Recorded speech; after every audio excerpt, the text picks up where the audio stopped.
વિક્રમ સંવત 2080 ચૈત્ર સુદ દશમ તારીખ 18/4/2024 ગુરુવાર. આજે પરમ ભગવદીય શ્રી ભરતભાઈ પટેલને ઘેર મેલબોર્ન ઓસ્ટ્રેલિયા મુકામે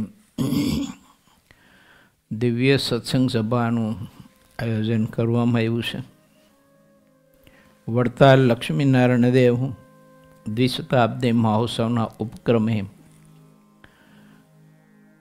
ઘણા સમયથી અમારી બધી સભાઓ ચાલે છે. નાના મોટા બધા કાર્યક્રમ દ્વિશતાબ્દી મહોત્સવના ઉપક્રમે ચાલી રહ્યા છે. લગભગ 5.5 વર્ષના સમયગાળા પછી આપ સમગ્ર ભક્તજનોનું આ દિવ્ય સભાનું દર્શન કરવા માટેનો અમને સંતોને અવસર મળ્યો છે. વડતાલ પીઠાધિપતિ ધર્મ ધોરણધર આચાર્ય મહારાજ શ્રી રાકેશ પ્રસાદજી મહારાજ એવં સમગ્ર સંતોના ભાવથી આપ સમગ્ર ભક્તજનોને જય સ્વામિનારાયણ.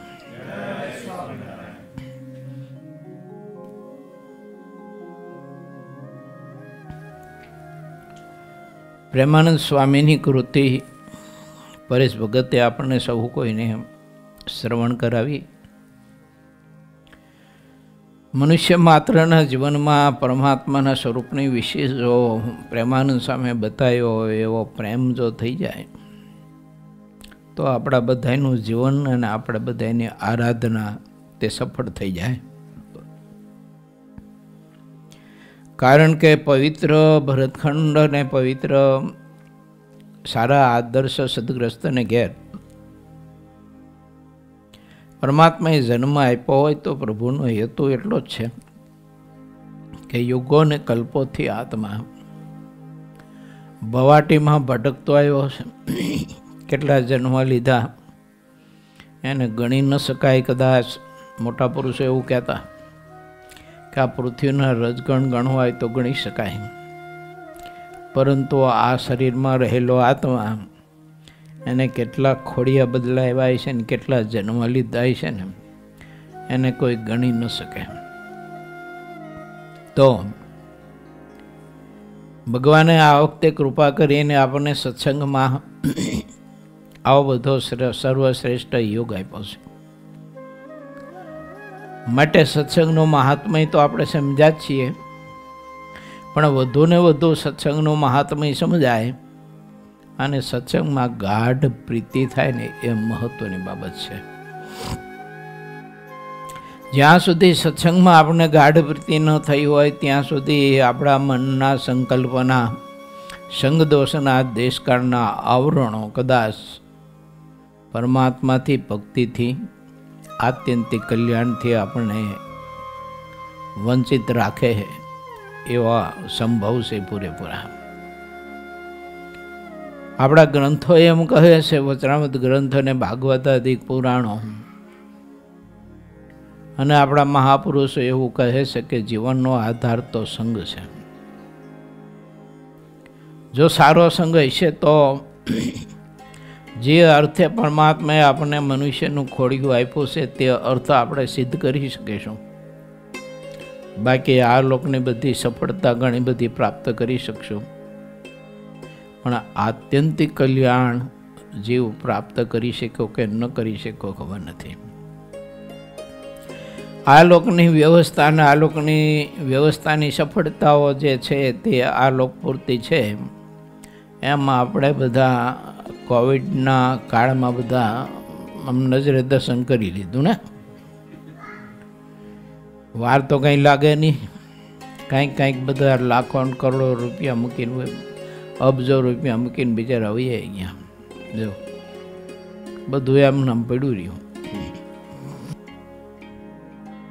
એટલે દેવાનંદ સ્વામીએ ઘણી બધી કૃતિઓ તો લીખી જ છે. ઘણી વખત હું પહેલાં ગામડે જતો, નિલેશભાઈ, ગામડામાં લાઇટ નહોતી પહેલાં, ફાનસ મૂકી અને ફાનસ ઉપર પોસ્ટકાર્ડ કામ ભરાયું હોય એટલે અંજાઈ ન જવાય ને, એટલે નીચેથી પ્રકાશ આવતો હોય ને એ પ્રકાશે વચનાવતું વાંચીને પછી કથા વાર્તા કરવાની.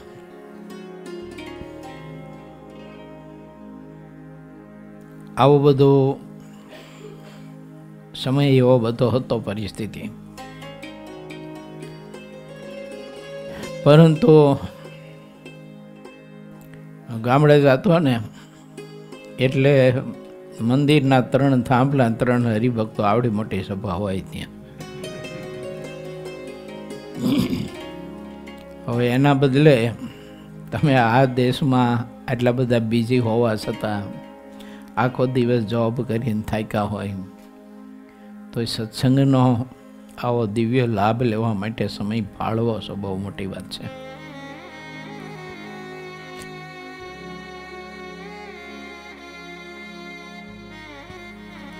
આપણી વાત ચાલતી હતી દેવાનંદ સ્વામી જે દર્શન કરાવ્યું છે આપણને તેની. તો સ્વામી એવું લખ્યું છે કે આવું તારું ધન રે જો બન દોડ, થાશે કંચન જેવી કાયા તે રાખ મારોડાશે. બહુ અદ્ભુત કૃતિ છે. આખી કૃતિમાં આપણે નથી જવું, પરંતુ ખબર નહીં કે ક્યારે આપણો દીવો ઓલવાઈ જશે, બુઝાઈ જાય છે. આપણી કલ્પના ઘણી વખત ખોટી પડે. મનમાં આપણે ધારી રાખ્યું હોય કે મારા દીવાના કોડિયામાં યા તો એમાં શીશીમાં ઘણું બધું દિવેલ છે, 2-5 લીટર, એટલે મારો દીવો ન બુઝાય. એ કલ્પના આપણી ખોટી છે. દિવેલ તો ગમે તેટલું હોય, 5-10 લીટર, પરંતુ જો પવનની ફૂંક એક આવે ને તો દીવો બુઝાઈ જાય. કોઈ કલ્પના ન કરી શકીએ આપણે.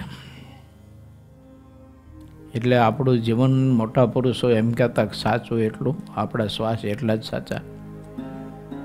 કે જેટલી પરમાત્માની ભક્તિ કરીને આપણા જીવનના કલ્યાણ માટેનું સાધન કર્યું ને એટલા શ્વાસ સાચા. બાકીના બધા શ્વાસ લવારની દમણની જેમ આખો દિવસ દમણ છે ને એ શ્વાસ લે મૂકે, શ્વાસ લે મૂકે, પણ એને કોલસાની ગરમી સિવાય કંઈ ખાવાનું નહીં. તેમ ભગવાને કૃપા કરીને આપણને આવો દિવ્ય મહાલૌકિક સત્સંગ આપ્યો છે ને. એટલે મહારાજે પ્રથમના પહેલા વચનાવતના 4થા પ્રશ્નમાં શેઠ ગોવર્ધનભાઈના પ્રશ્નથી મહારાજે બતાવ્યું છે કે સત્સંગમાં ગાઢ પ્રીતિ કરવી. અને સત્સંગમાં ગાઢ પ્રીતિ નથી થતી એનું કારણ પણ બતાવ્યું છે. અને જેને સત્સંગમાં ગાઢ પ્રીતિ થઈ હોય તો એ કોઈ પણ ભોગે ગમે તેમ સમય કાઢીને પણ પરમાત્માની મૂર્તિનું ધ્યાન, ભજન, કથા, કીર્તન, જે પ્રભુને પામી જવા માટેનું સાધન કરવું ઘટે ને તે બધું એ ગમે તેમ સમય ફાળવીને કાઢીને કરી લે. કારણ કે એને ભગવાન ભજવાની અને પ્રભુને પામી જવાની તીખા લવિંગ્યા મરચા જેવી વાસના હોય છે, ભગવાનને પામી જવાની. અમદાવાદમાં એક વેપારી, લગભગ 28-30 વર્ષની ઉંમર, વાસના કામ કેવું કરાવે એ કહું તમને. અમદાવાદથી લીમડે હાઈવે ઉપર હોટલ છે ગંગા જમના. તે ઠેઠ અમદાવાદથી ગંગા જમના જમવા જાય, અમદાવાદથી ઠેઠ. જો વૃંદાવન ને ગોકુળ ગંગા જમના જતા હોય તો વાંધોય નથી. જો આપણે એમ થાય કે જીવને વિષય કેટલો બધો પ્રિય છે અને વિષયનું કેટલું મહાત્મય સમજાણું છે. તો એ વિષય માટે થઈને માણસ આટલો બધો શ્રમ કરતો હોય ને સમય કાઢતો હોય, તો આપણે આપણા આત્માના કલ્યાણ માટે શા માટે ન કાઢી શકીએ? મોટા પુરુષોના ઘણા બધા ઇતિહાસો અને પ્રસંગો ગ્રંથમાં લખાયા છે કે સર્વભૌમ સમ્રાટ હતા. ભારત દેશનું એ શાસન કરતા હતા. ધન સંપત્તિનો કોઈ પાર નહોતો. સગવડતા એટલી બધી હતી. નોકર ચાકરો આ તે સેવા પરિચર્યા કરનારા મોટા મોટા ઘણા બધા ખંડિયા રાજાઓ હતા, એની પાલખી ઉપાડનારા. એની સમજાણું અંતે કે આ બધું જ ખોટું છે, નકામું છે. આનાથી બીજો કોઈ લાભ નથી, કોઈ ફાયદો નથી. કેવળ વિષયો ભોગવવા અને જિંદગી પૂરી કરવી સિવાય કોઈ આમાં લાભ નથી. અને એટલે ભરતપુરનો સમ્રાટ ઘણી બધી સમૃદ્ધિને સામર્થ્ય, એની પાસે સમૃદ્ધિને સંપત્તિ હતી, સગવડતાઓ, એ બધું મૂકી અને ભગવાન ભજવા માટે થઈને મહાપુરુષ નીકળી ગયા. મોટા મઠાધીશ બન્યા. લક્ષ્મણદાસ નામ હતું. લગભગ 400-450 જેટલો તો ત્યાગી શિષ્ય વર્ગ હતો. બહુ મોટો આશ્રમ હતો. એ આશ્રમની એ જમાનામાં 2 થી 3 લાખ રૂપિયાની વર્ષની આવક હતી. દ્વારકાની યાત્રાએ જતા રસ્તામાં લોજ ગામ આવે ને કોઈ દ્વારા સમાચાર રસ્તામાં મળેલા કે ભગવાન સ્વામિનારાયણ કરીને ભગવાનનો અવતાર થયો છે ને એ લોજમાં રહે છે. ત્યાં આવ્યા. મહારાજે બોલાવ્યા, આવો આવો લક્ષ્મણદાસ આવો, તમે તો ભરતપુરના સમ્રાટ છો.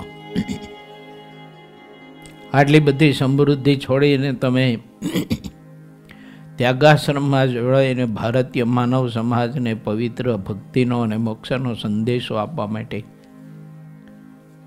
આવી કઠિન સાધનાના આરાધના કરી રહ્યા છો.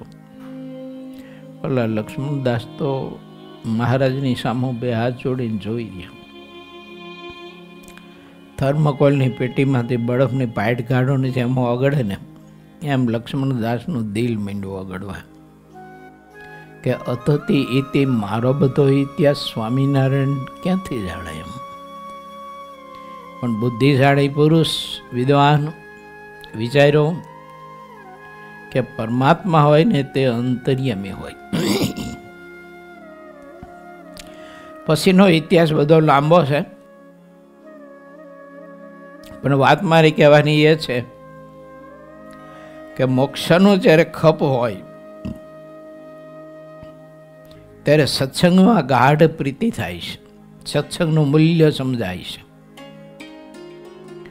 હું એ વાત તરફ તમને લઈ જવા માગું છું કે આપણને જે સત્સંગ મળ્યો છે ને એ કેટલો મૂલ્યવાન છે.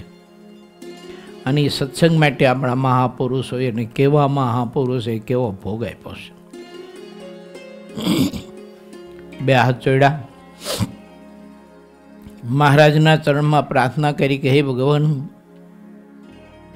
જેના માટે સંસાર, પરિવાર, સંપત્તિ, રાજ્ય બધું છોડ્યું અને આજે જો મને આપ પ્રગટ પુરુષોત્તમ નારાયણ મળ્યા હોય તો મારી યાત્રા બધી અહીં પરિપૂર્ણ થાય છે. મહારાજ કે પણ તમે તો આવા મોટા મઠાધીશ છો, આટલો બધો શિષ્ય વર્ગ છે, તમે અમારા ભેળા દીક્ષા લઈને સાધુ થાવ તો લોકો કંઈ ઉપાધિ કરે. અને મહારાજ કે તમારે આ સત્સંગમાં જો રહેવું હોય, અમારા ભેળા જો રહેવું હોય, ભારતીય માનવ સમાજને ભક્તિનો અને સાચો જો ધર્મનો, તમારે સદાચારનો, સુખાકારીનો માર્ગ બતાવવો હોય તો અમારા નાનામાં નાના સાધુ હોય ને એની પણ આજ્ઞામાં તમારે રહેવું પડશે. અત્યારે તો તમારી સાથે 2-5 ગાડા તો તમારા સીધા સામગ્રીને રસોડા માટેના છે. એક ગાડામાં તો મોટું ગાડું રેકડો, એમાં ઢોલિયો રહેતો. એક ઢોલિયો સોનાના પતરાથી મઢેલો, એમાં ગાદી, તકિયા, ગાલ ને મસુરિયા, જહાજ હાલી જોવો ને તમે તો મોટા રાજાને સીજે એવી મોટી જહાજો હાલી, બધો રસાલો સાથે ફરતા. આવી એમની મોટપ હતી. મહારાજ કે તમે આટલી બધી મોટો ભોગવો છો અને અમે તો તમને છણી આપશું પહેરવા માટે, અને અમારા બધા સાધુ કાચા લોટના ગોળા ખાય છે, તમારે કાચા લોટના ગોળા ખાવા પડશે. લક્ષ્મણદાસે હાથ જોડ્યા. ભગવાન, યુગોને કલ્પોથી જેવું કાંઈ કોઈ યોનિમાં જન્મ ધારણ કર્યા હોય છે, ત્યારે કંઈક પશુ યોનિમાં જન્મ ધારણ કર્યો હોય છે, ત્યારે હુકોની લીલું ઘાસ ખાતું હોય છે. કોઈ ભિક્ષુકના ત્યાં જન્મ થયો હોય છે તો ઘેર ઘેર રોટલાના ટુકડા માટે ભિક્ષા માગી અને લોકોનું એઠું જૂઠું બહુ ખાધું હોય છે. આ વખતે પ્રભુ અક્ષરધામના અધિપતિ પુરુષોત્તમ નારાયણના વચને જો કાચા લોટના ગોળા ખાવા મળતા હોય તો એથી મારા માટે કોઈ શ્રેષ્ઠ સાધના નથી, પ્રાપ્તિ નથી. આપ મને દીક્ષા આપો, આપના ચરણમાં મને સ્થાન આપો. મહારાજે દીક્ષા આપી. આનંદાનંદ સ્વામી નામાભિ ધારણ કરાવ્યું. બહુ પ્રસંગો સ્વામીના ઇતિહાસો. મારી વાત કહેવાની એ છે કે આ સત્સંગનું મૂલ્ય મહાપુરુષને કેવું સમજાણું હોય છે કે આટલી બધી જ્યારે મોટપ અને માન ને સન્માન હતું એનું. અને ભરતપુરના સમ્રાટ હતા, રામ ગલોલા નામ હતું. પછી તો કોઈ લક્ષ્મણદાસ પણ કહેતા, આવા મોટા મઠાધિપતિ અને ભગવાન સ્વામિનારાયણના ચરણમાં પોતાનું જીવન સમર્પણ કરી અને જે રીતે ભગવાન શ્રીહરિ અને મોટા પરમહંસો કહે તેમ હાથ જોડી અને રહેતા. એટલે પ્રેમાનંદ સ્વામીની કૃતિ પરેશ ભગતે આપણે સંભળાવીને બહુ અદ્ભુત છે. જો ભગવાન શ્રીહરિના સ્વરૂપમાં આપણને આવો પ્રેમ થઈ જાય, આવી પ્રીતિ જો થઈ જાય તો આપણું જીવન સાર્થક. પછી ચાહે તો આપણે આપણા સ્વદેશમાં હોય, યા તો ઓસ્ટ્રેલિયામાં હોય, યા તો અમેરિકાની ધરતીમાં હોય, સ્થાન સાથે કોઈ મતલબ નથી મારા બાપ. સ્થાન તો ગમે તે હોય, સ્થાનથી તો શું આપણને બીજું આ લોકની વ્યવસ્થાના આ લોકની વિષયની સુખાકારી સિવાય બીજો શું લાભ છે એમાં? અને ચાહે તો સોનાના પતરાથી મઢેલી સેટીમાં આપણે સૂઈએ, અને ચાહે તો આપણે સાદી લાકડાથી બનાવેલી સેટીમાં સૂઈએ અથવા કોથળો પાથરી નીચે સૂઈએ, પણ કામ તો કરવાનું છે, એક જ નિંદ્રા લેવાની. અને ઘણી વખત મને પણ એવું કે સોનાના પતરાથી મઢેલો છપ્પર પલંગ હોય ને સરસ મજાનું એસી ચાલુ હોય ને તો માણસને ઊંઘ નથી આવતી હોતી. અને ઓલા ખેડૂતો છે ને હાથનું ઓશીકું કરી અને ગમે ત્યાં ધોળમાં ને ટેફામ હોઈ જતા હોય છે, તો એને સમય થાય ને તો ઊંઘ ઉડતી નથી ને આપણને આવતી નથી હોતી.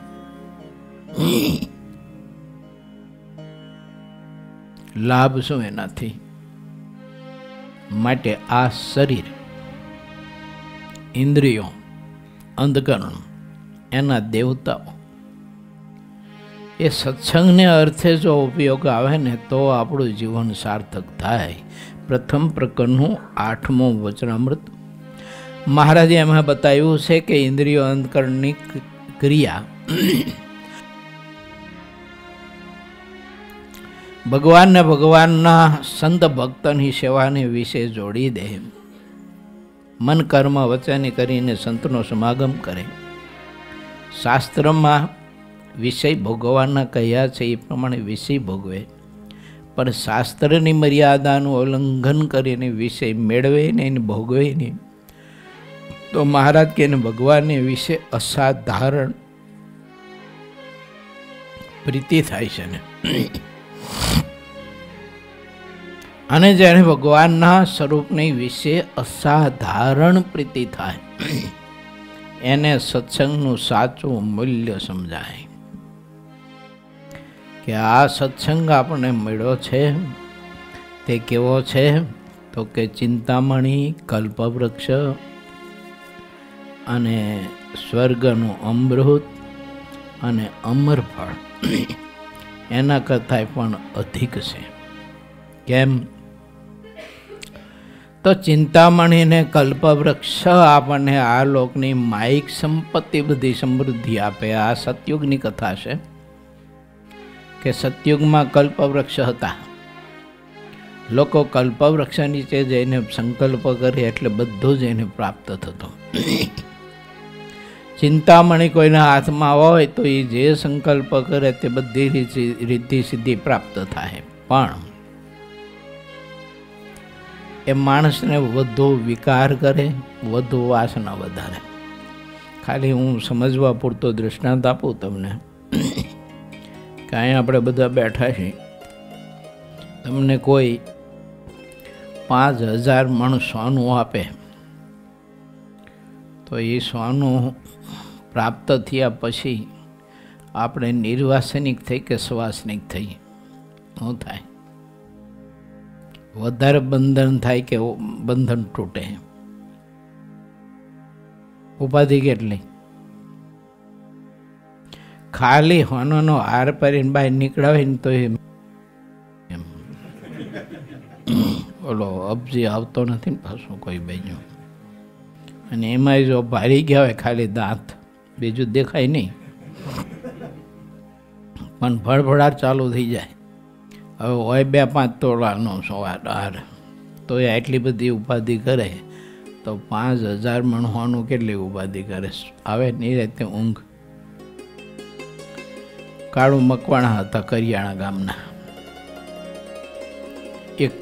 એક મિનિટમાં પૂરું કરી દઈશ. મહારાજ ત્યાં વધાર્યા એટલે કાળું મકવાણાની પરિસ્થિતિ બિચારાની બહુ ગરીબ હતી. તે મહારાજે કંઈક બોલો ભગત, કાંઈક માગો અમારી પાસે. મહારાજ કે બીજું તો કાંઈ જોતું નથી કે, પણ થોડું ઘણું ઘરમાં જો હોવાનું હોય ને તો વટાવીને ખાવા થાય તો તમારું ધ્યાન ભજન સુખેથી થાય એમ. મહારાજ કે બહુ સારું. તો તમારા ઘરમાં કોઈ લોખંડ ખરું? તો કે મહારાજ અમે તો ખેડૂત એટલે લોખંડ તો હોય જ ને ઘરમાં. એટલે તગારા હોય, ડોઈલ હોય, લોખંડની રાંપો હોય, કોઈસો હોય, કંઈક બધું કેટલાય સાધનો હોય. તો એક મોટી જબરી આંગળી લાવીને મૂકી એટલે વાંબ એટલી લાંબી, કાંડા જેટલી જાડી. મહારાજ પાસે મૂકીને મહારાજે આમ સ્પર્શ કર્યો તો આખી હોનાની થઈ ગઈ. કાળું મકવાણા તો જોઈ રહ્યા. હોનાની આંગળી લઈને ઘરમાં ગયા. એના ઘરનાને કહે જો મહારાજે સ્પર્શ કર્યો અને આ હોનાની આખી આંગળી આ હોનાની થઈ ગઈ, લોખંડની હતી ને લગભગ 10-12 કિલો વજનદાર હતી. તો એના ઘરના વાળાને ગગલાવે ને પતિની બુદ્ધિ છે કે નહીં કે ખાલી આંગળી જ લઈ જવાય કે બીજા મૂકી જાઓ કે કેટલાય છે બધા કે લોખંડના બધા મૂકી આવો કે. મહારાજે ભાઈ મૂક્યા, મહારાજે સ્પર્શ કર્યો બધું હોનાનું થઈ ગયું. મહારાજ કે હવે અમે થાક્યા છીએ, બહુ દૂરથી આવ્યા છીએ એટલે આરામ કરવો છે. એમ કરીને મહારાજ ઓયડામાં આરામ કરવા ગયા. 2 માણસ ભેગા થયા ઓયડામાં. પછી એકાદે બીજાને કહે આપણે શું કરશું હવે કે. એના ઘરને કે શું કરશું? કાળો મકવાણા કે શું કરશું કે. એમ કરતાં કરતાં પછી વિચાર આવ્યો કે આપણે કહે છે ને સોના ચાંદીનું કામ કરતા હોય ને એની પાસે જઈએ, આના કટકા કરાવી અને કોઠીમાં ભરી દઈએ. પછી જેમ જોઈએ ત્યારે એમાંથી લઈને વેચીને વટાવશું કરશું. રાત્રે 2:30 વાગે ગયા ગાડામાં બધું નાખીને હાકર ખવડાવી.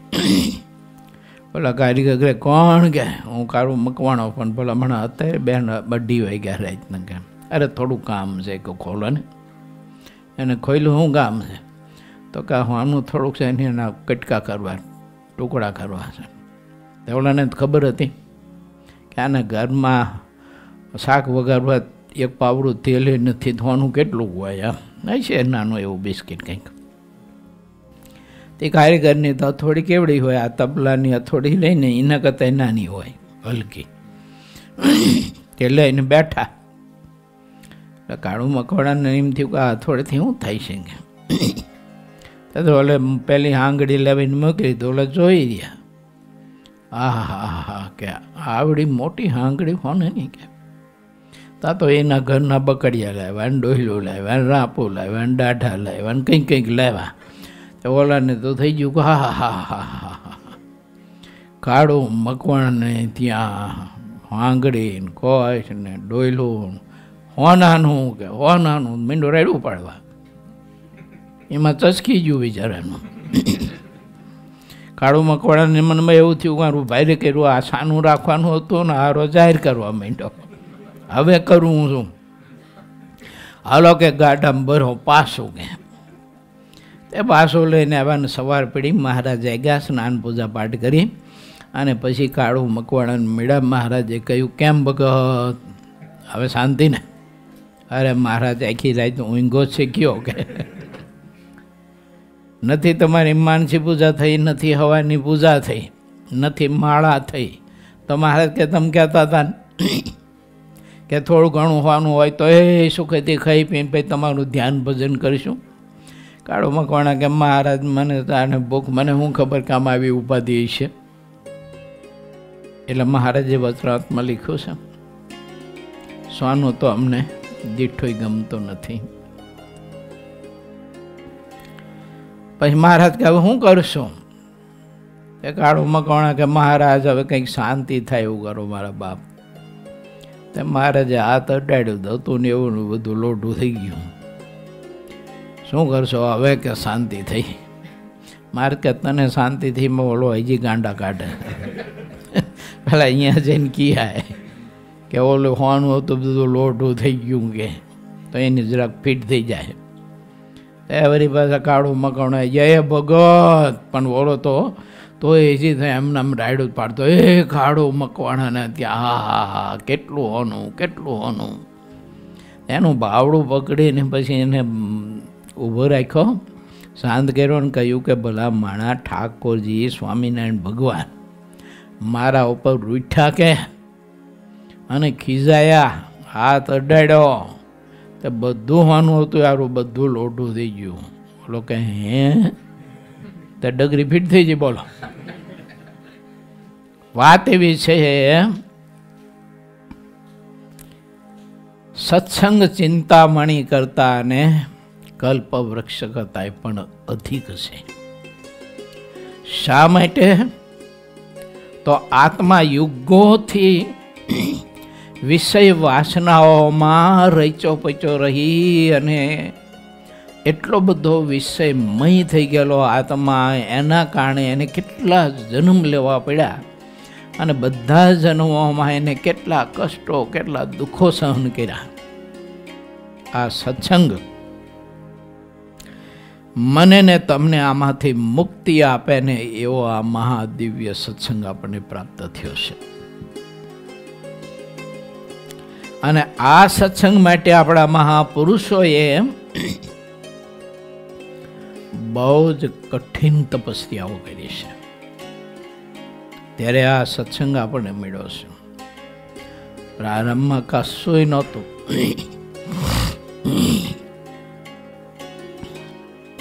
આજે આવ્યા ને જયેશબેન ખીરે આવીને બેઠા ને તો છોકરાઓ પાસે વાત કરતો હતો. સંજયભાઈ હતા. મેં કીધું ક્યાં ઠેઠ આંધ્રપ્રદેશ, ક્યાં બેંગ્લોર મેલકોટા, ક્યાં ઠેઠ પૂના મુંબઈ, આમ રાજસ્થાન દિલ્હી પંજાબ વગેરે વગેરે પ્રદેશોમાં ભગવાન સ્વામિનારાયણ પરમહંસોને સત્સંગ કરવા માટે મોકલતા ને ત્યારે સંતો ત્યાં જતા ચાલીને પોટલા માથે ઉપાડીને. બીજે ભિક્ષા માગવા જવાનું. ભિક્ષામાં અનાજ મળે ન મળે, ભૂખ્યા તરીસા. આવી તપસ્યા કરી અને આ સત્સંગ આપણા મહાપુરુષોએ આપણને આપ્યો છે. બહુ ભાગ્યશાળી છીએ. તમારે ચાલુ દિવસ છે, વધુ સમય નહીં લેતા. આવતીકાલે પણ અહીંયા છે ને સભા, આવતીકાલે પણ અહીંયા ભરતભાઈની ત્યાં સભા છે. વિશેષ લાભ લેવા માટેનો પ્રયત્ન કરશો, કારણ કે આવતીકાલે શુક્રવાર ને, એટલે પછી શનિવારે નિરાત હોય ને, એટલે 5-10 મિનિટ વધારે ખેંચી તો હાલે ને. અત્યારે શું થાય ખબર હે, હું ગામડે જતો ને, અહીંયા ઘડિયાળો કંઈ નંબરે, એટલે વજરાતો વાંચીને કથા કરીએ, પછી સમયની તો ખબર ન પડે કે કેટલા વાગ્યા. પણ એ અમારી ગામડાની ઘડિયાળો કેવી હતી ખબર હે, હું કથા કરતો હોય ને હરિભક્તો ગૌમુખી અંકેલમાં મંડે એટલે ખબર પડી જાય કે હવે ટાઈમ થઈ ગયો. એટલે કથા પછી બંધ કરવાની. શ્રીપતિમ સિદ્ધરમ સર્વદેવીશ્વરમ, હરિભક્તો એટલા રાજી થઈ જાય હો. હા, અને ગમે તેમ ગમે ત્યાં જઈને તો તમે જોજો આ રાગ બધાને ગમે બહુ. હા, બહુ પ્રિય આ રાગ બધાને. એટલે વાલા ભક્તો વાત એવી છે, મહારાજની ખૂબ કૃપા છે આપણા ઉપર. બહુ ભાગ્યશાળી છીએ કે આવો સત્સંગ આપણને મળ્યો છે, સ્વીકાર્યો છે. તો વધુને વધુ મહારાજ રાજી થાય એવો આપણે સૌ કોઈ સહિયારો પ્રયાસ કરીએ. 5 દિવસ સુધી અહીંયા રોકાવા માટેનો જે અવકાશ મળ્યો છે. આમ તો બધી જગ્યાએ જઈશ ભાઈ 5-5 દિવસ જ ફાળવા છે, પણ તોય 45 દિવસ થઈ જાય અમારે. સિડનીમાં 5 દિવસ હરિભક્તોનો રાજીપો લઈને આવ્યા. હવે 5 દિવસ અહીં તમારો રાજીપો કમાવો છે, એટલે 5 દિવસ સુધી આપણે કથા કીર્તન ભક્તિ ઠાકોરજીને રાજી કરવા માટે કરશું. તો અત્યારે બધા ભક્તોને ભાવથી જય સ્વામિનારાયણ. જય